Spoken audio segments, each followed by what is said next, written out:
Ready to make a real impact every day? Join the Active Day Home Care team and help clients maintain their independence in the comfort of their own homes. Make a difference in someone's life as you provide essential daily assistance and protect their health and happiness. Earn up to $20 an hour and enjoy additional perks like optional daily pay, 401k, paid time off, ongoing educational training, and more. Join a team that values care, compassion, and your professional growth. Visit activeday.com to apply. Stop right there. Yeah, you. If you like all things entertainment, current events, or Hollywood, then look no further. Creator to Creators, hosted by director Meosha of Horror Noir, interviews filmmakers and creatives from around the world. Join in on the fun, guest celebrities, and informative information to have as a creator. Hit subscribe and stay connected to Creator to Creators. Hey guys, welcome to another episode of Creator to Creators today. Today, we have a special guest. Bree, my name is Breanna Taylor. Breanna Taylor, welcome to the show, love. Thank you. Thank you for having me. Oh my gosh, yeah, of course. I mean, not only is your Instagram dope and you have amazing photos, but you're an amazing, dope artist. So, welcome. Thank you. And thank you so much again for having me. It's great to be able to sit down and just kind of talk, especially as I feel like I'm thinking through a million creative things up here all the time. So I feel like anytime I can talk about it is great. So thank you for Absolutely. Thank you. I like to always start with every guest, for the beginning, when they what was your childhood like and kind of how did you find your way going towards the artistic direction? So the funny thing is, my granddad, my mom, my dad, anybody who was around me when I was a kid, I always used to joke about me being a hypochondriac. So they were like, you just need to be an actress because you're just always so dramatic. Everything is just so to the top with you. And I was just like, okay. So initially I was just like, okay, I'm going to be an actress. And then as a kid, I was always dancing. I was always doing something artistic and creative wise. And so I think I had always known I wanted to do something within entertainment, within the arts. It was just a matter of what, because I felt like whatever piqued my interest is what I tried to put my time and energy into. And I'm a movie buff. My mom, if you give her a TV, give her a good show, give her a good movie, she will sit down. And 9 times out of 10 make me sit down right with her. So I feel like film, dance, and acting has always kind of been the things that I've loved the most. And I feel like just the older that I'm getting, the more into my career that I'm trying to get, I feel like they're kind of coming back full fold, but it's kind of overwhelming in a sense because it's dang, which one do I put my time into? Where do I go? But I'm I know that they're always so close to my heart. But I would say that that's kind of where the beginning of that started. Yeah, that's awesome. That's so I mean obviously that's great that your mom would want you to watch films with her. So that's great to have that support system that if whatever you wanted to do entertainment wise, I'm sure your mom is yeah, go for it, baby. That's I love what you said. How do you focus on one thing and which direction do I go? I think there's no roadmap to how to do this thing. Just kind of wing it, and just hope something sticks, right? You're all right, well, really cool. Because I did acting. I went to acting.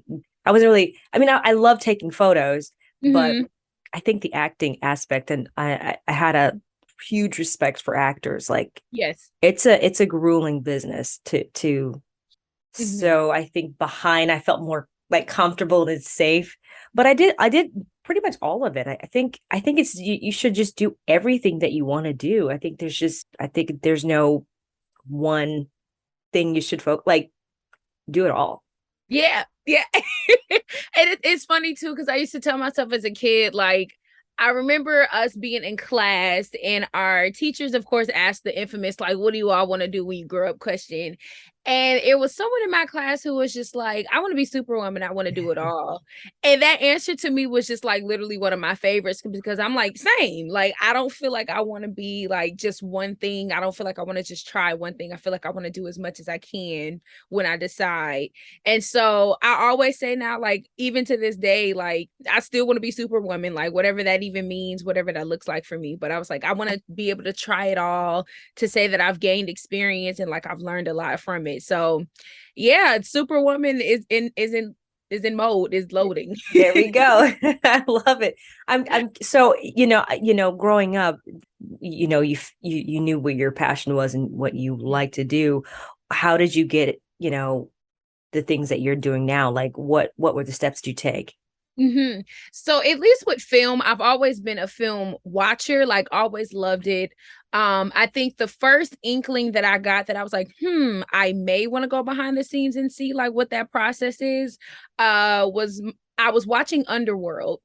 And I always thought it was so cool how they did like the werewolves and like the makeup and stuff like that. So I was actually interested in special effects first. But I just never pursued it because in my mind, I was like, oh, I can go to the dollar store and probably like get something and DIY this whole thing. And once I seen like the behind the scenes, because like when the DVDs came out, they used to give you the behind the scenes effects, and I used to always watch them. And so as I'm watching them like create this thing, I'm like, oh yeah, no, this is very tedious. I don't know why in my mind I thought this was going to be very quick. But I'm young. I'm like, okay, whatever. It's not going to be that much. But I was like, okay, maybe I'll go to school for special effects. And then at the time I was like, I don't know if they even do a school for that. I'm like, what do I even do? So I was noticing already. I was like, I get these ideas, I get these interests. And then it's just like, when I don't feel like I know the most immediate step to take, I'm like, okay, let me kind of sit this to the side. I'm going to come back to this. It's still up here for me, but like, let me try to maybe circle around some things and figure it out. So that was initially what piqued my interest as far as like, what would it even look like to step behind the camera? And then so in college, my best friend, who is now a documentarian, Nice. he was filming. And so he was like, do you want to be in my film? And I was just like, you're making a film? I'm like, how do you even do that? And so he was like, well, you be acting. I'd be worried about everything else. And so I was like, well, okay, yeah, I'll act. Because I'm like, y'all love calling me a drama queen anyway. So this is fine. But then I was like, the more and more I started kind of helping him out with his projects, I was just like, well, if this is all that it entails, I was like, let me get the know-how and like, I can make my own stuff. Like, and it just never had dawned on me until then. So I would say at least my journey now with film, my best friend is kind of like what pushed me to go in that direction, or I should say solidified it for me. Yeah, no, that's awesome. I feel like that's awesome that somebody just like your friend's like, hey, I have this thing for you. You just do it. And then you discover like, oh, I actually do like, this is actually kind of dope. But in that, there's so many things that you discover. I mean, is this this documentary out? Like you can watch it on so it'll be coming out shortly. We're still like in post. Lordy, but it's coming. It is coming. And so I think even just being able to help out in that way, like my role right now, so I serve as an impact producer for the document. And so it's been great even just sitting down and kind of merging, because I love history. I love talking about things and like resources that people can actually take away from films and use. So it's been great to do it in that capacity. But I'm getting that creative itch again to where I'm like, okay, like I would love to continue doing this work for like, commercial films, for like independent films. This is beautiful. Yeah. But sometimes I still feel like, okay, what are some other steps that you can take to like also apply that to like doing your own film? So like have writer sessions like with my other friend, and so we'll sit there and we'll trade ideas, we'll go back and forth, and we're just like, okay, so do that. Yeah. And so I would say this is probably the most that I've felt like pushed within this last year as far as like trying to do my own stuff. Love that. And so I actually sat myself down a month ago and like banged out a script, and I was like, yeah, I don't know where this is gonna go. But I'm gonna keep pushing, I'm gonna keep working at it. And so I think now my biggest challenge is just actually giving myself the time to do the stuff. Like I have the ideas, I have the vision, but now it's actually time to like execute it.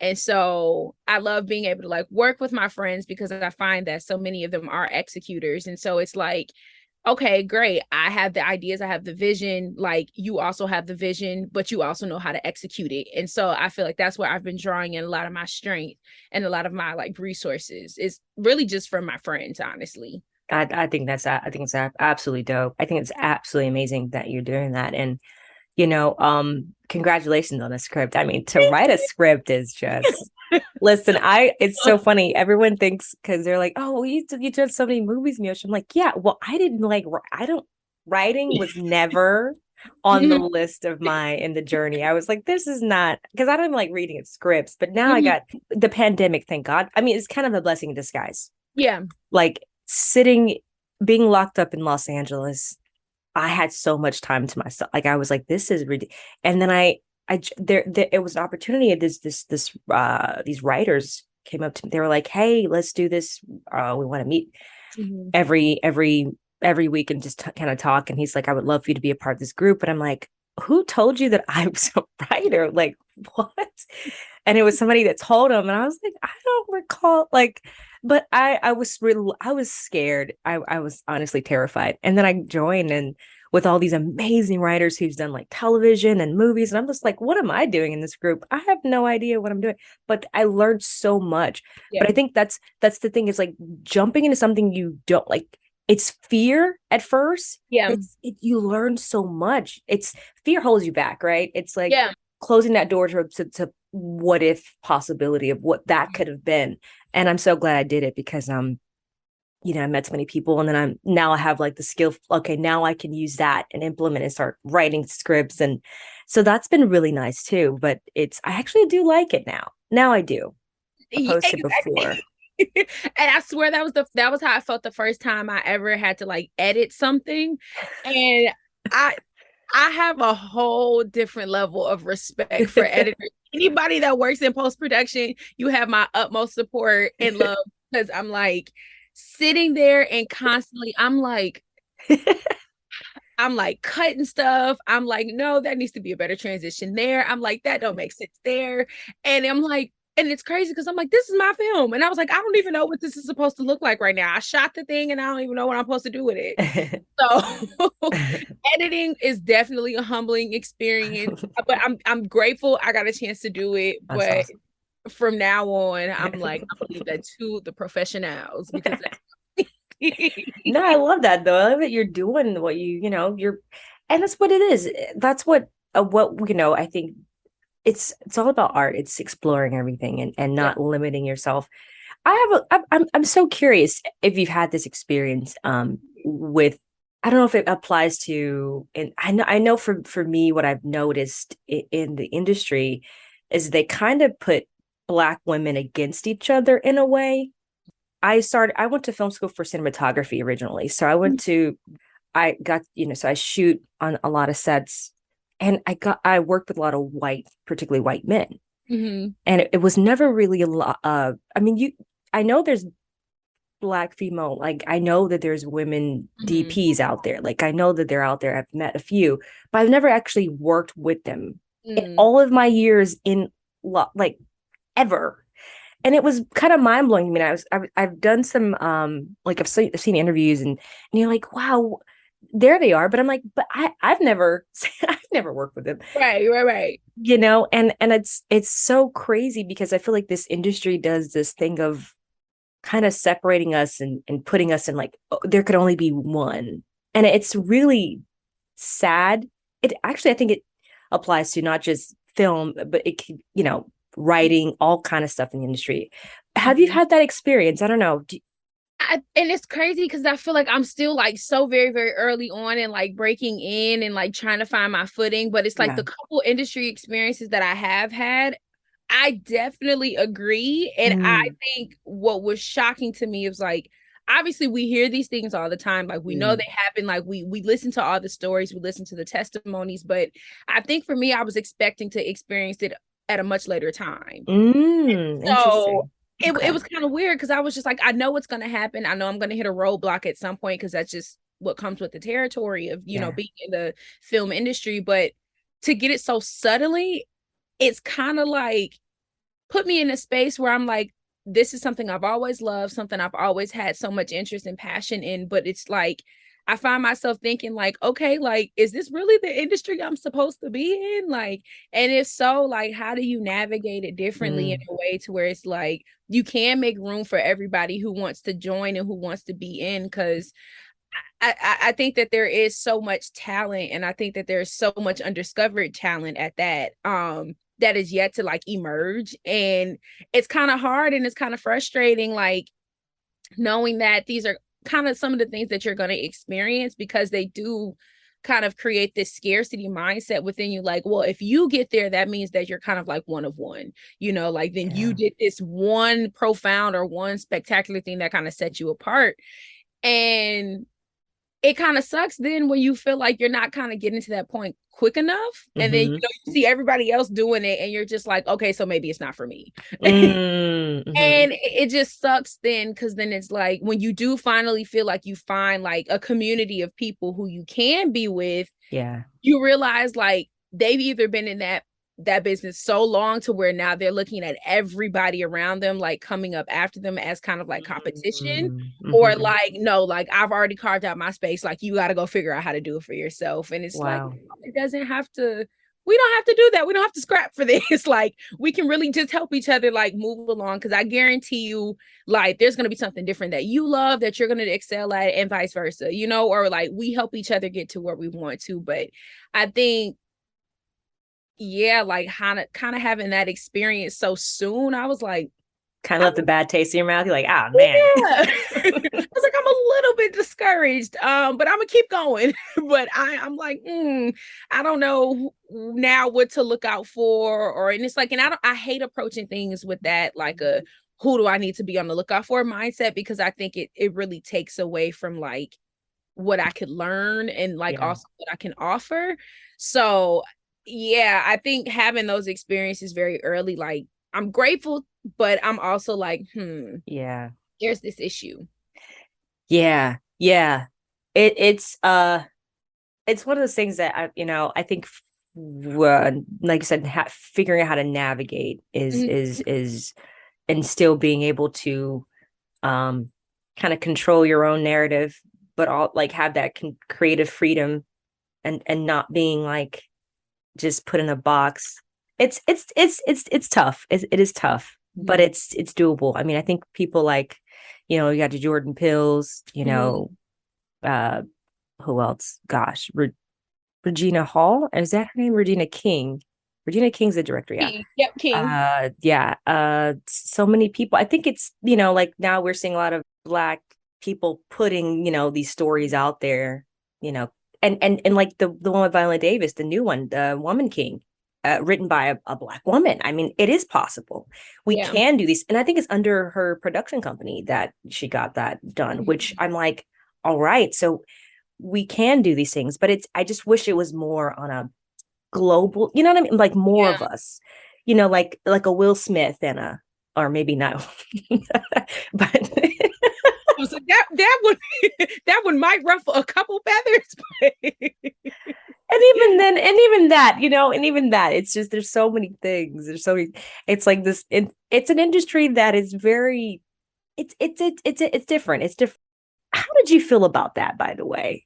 The whole Will Smith thing. I mean, obviously we know it's wrong, but do you feel like he should be conversation with a actor friend of mine and a Black guy, and I was like, how do you feel like being a Black man? And because I mean, I know how it is being a Black woman in the industry. We already have a lot already against us already, but a Black man and his narrative is a little bit different too. I mean, I think Will Smith has such a clean record, and that one thing he gets everything stripped away. Well, what about the other people that Harvey Weinstein and other, like, there's a lot of people that don't get backlash or anything like that. And I wonder why the industry is like that. But what do we do? Yeah, I think honestly, initially upon seeing it, because it's to a point now where I've like disconnected from like even award shows in a sense. Like I don't even know when that happened. I don't know why. It could have been college and not having cable. It could be that. But like after hearing it, and I'm like, I'm seeing a lot of different things, and I'm like, okay, there are a lot of valid points being made about why he should have did it, why he shouldn't have done it. And I'm like, okay. And so I think all of what it came down to is I was like, I don't think that this is that severe or that dire to where now like everything that he's done in his career is kind of at question. And it was like honestly frustrating to see a lot of like stars respond to it in that sense of like, oh well, this shouldn't have happened, and so therefore this needs to happen. And I honestly just have my own like personal politics about like how we choose to like punish people or like reprimand Yes. them in a sense. Oh, yes. So I struggle with that off the bat because I'm like, it's one thing for, for this to be like, we don't condone this. Okay, cool. Like we've got a chance to talk with him, X, Y, and Z, but then it just kept going and it kept going. And I'm like, okay, so really what's the root of the problem here? Right.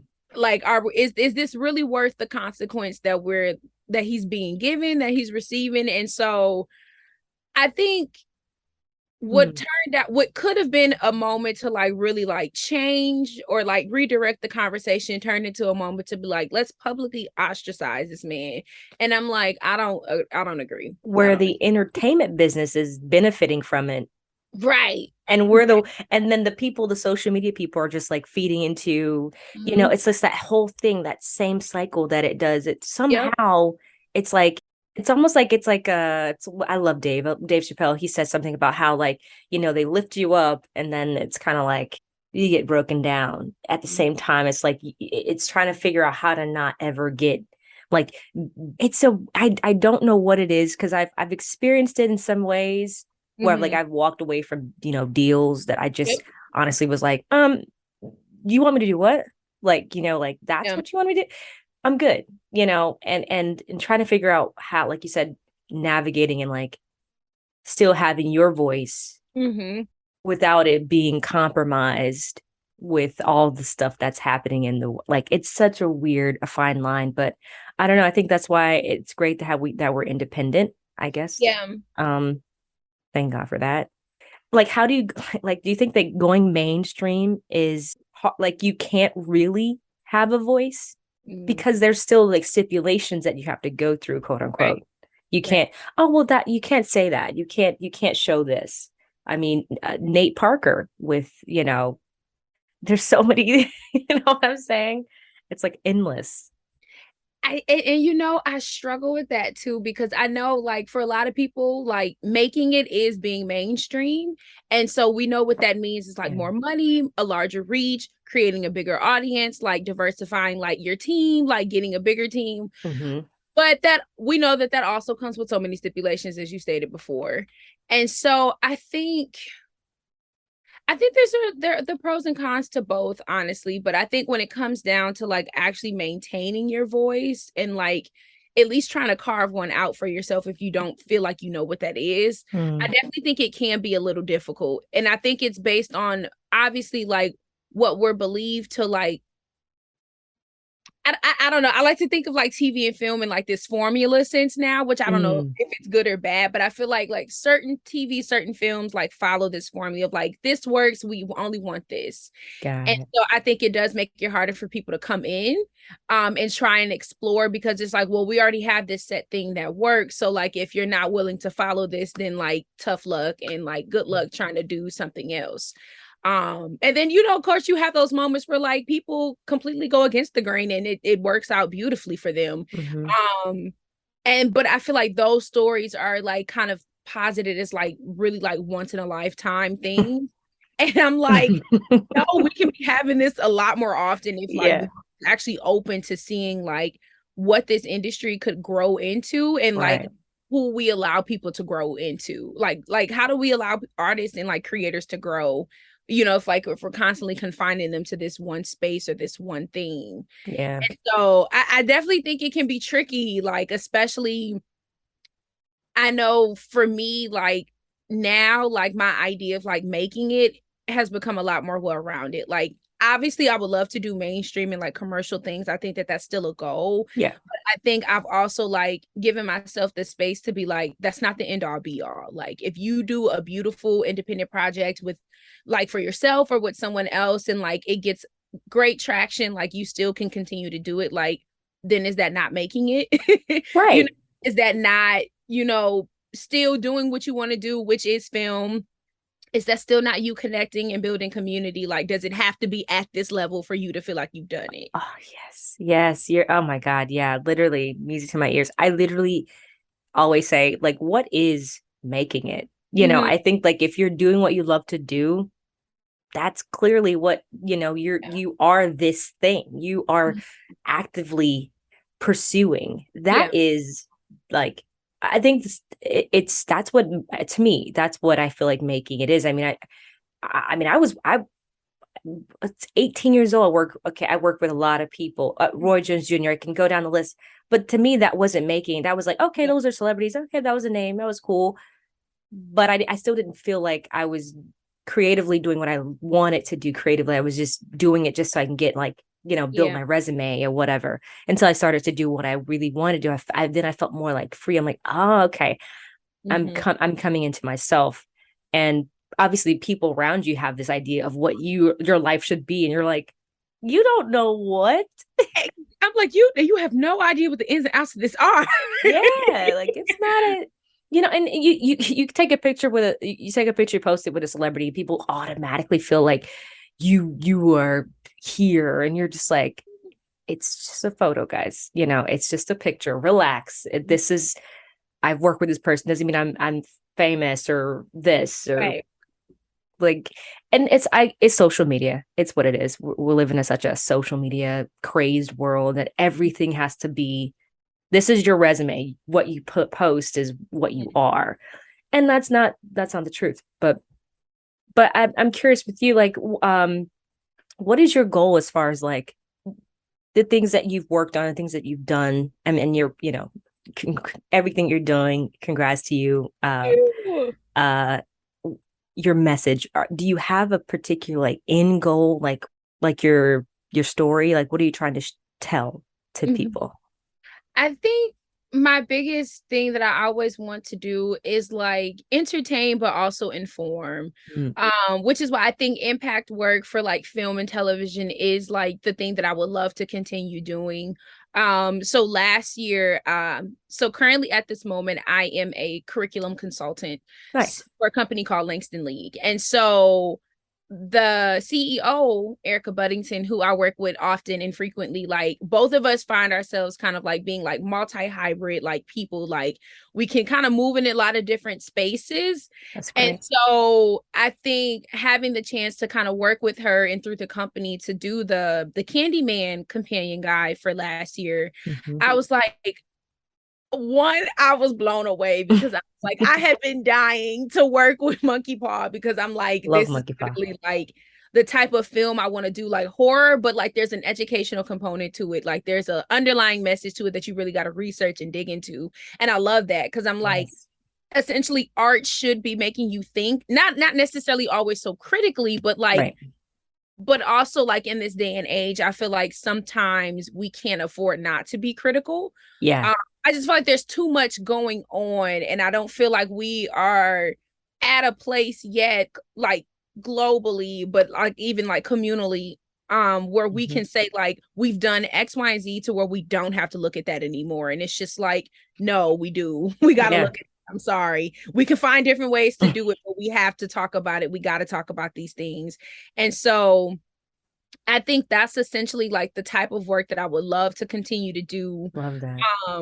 I would love to grow my interest in, honestly, just my passion in horror film. I find myself leaning towards the old horror films a lot, but I was like, I also want to start making more room in my heart and in my mind for like newer horror filmmakers, obviously, because I'd be one. And so it's just like, I would want someone to receive me as well. So I think my message is really always to entertain, but also inform. And educate as much as I can, and do it in a way to where people don't feel like they're being necessarily like preached at, but like I'm giving you the materials to understand this. take what you will, take it and use it how you will, but like know that these resources are always available for you to understand what you're watching and what you're engaging with. So I would say that's essentially what I would love to have my work align with. I love that. Yes, yes, we need more horror women in the industry. I love that. Yes, exactly how I feel about it. I feel like it's always good to just inform to some capacity. I think sometimes people kind of go into looking, with the Jordan Peele, they go in and thinking like everything is going to be so informative. I mean, yes, it's informative, and yes, I think he does a fantastic job of doing that. And his latest film, people were like, I didn't understand it. I'm like, dude, look at the breakdown. The breakdown was freaking amazing. Phenomenal. I was like, whoa. Well thought out. Yes. And in fact, I would say it's crazy because I feel like I've been using that film to like now watch everything that I'm watching. And it's kind of interesting because I'm like, that's exactly essentially what the message was in Nope. Like there was this documentary on Netflix, I forget the name, but they were basically talking about how this man felt outed on this talk show, and essentially what led him to murder the person who brought him on the show, and how they quickly kind of like glamorized and in a sense like televised that whole entire like trial and process, and like it quickly became more of like we're here for spectacle as opposed to we're here for justice. And I'm like, if that's literally not what was being talked about in Nope, and I'm like, literally, like this is everything that we're doing. And it's not like it's a newer message, but I'm like, we just find new ways to kind of drive that home. And I feel like Nope did that very well. There's been a lot of television and film. Like I remember primarily that episode with Daniel Kaluuya in Black Mirror. Like that episode did that, and it's ironic because he's in Nope too. Yeah, so it's just kind of like full circle. Like, it's full circle, really. Yeah. And it's like it's just interesting to see how those like how we can talk about the same thing, but people take different approaches to it. And I'm like, I feel like essentially what the movie is saying is just kind of like, what happens when we refuse to be part of the spectacle? Like what happens when we actually like deny everything that we're told to enjoy or engage in, and like actually start to make that decision for ourselves. Like, and so I feel like that's the type of work that I want to do, because I'm like, I live in this world. I love it. I've always loved it, but it also has forced me to be critical of like, okay, like, is this just for entertainment? Like, and like, how can we enjoy this in a way that doesn't like conflict with like our own morals and values? Because I'm like, it's easy to get lost in that. It's so easy. Yes.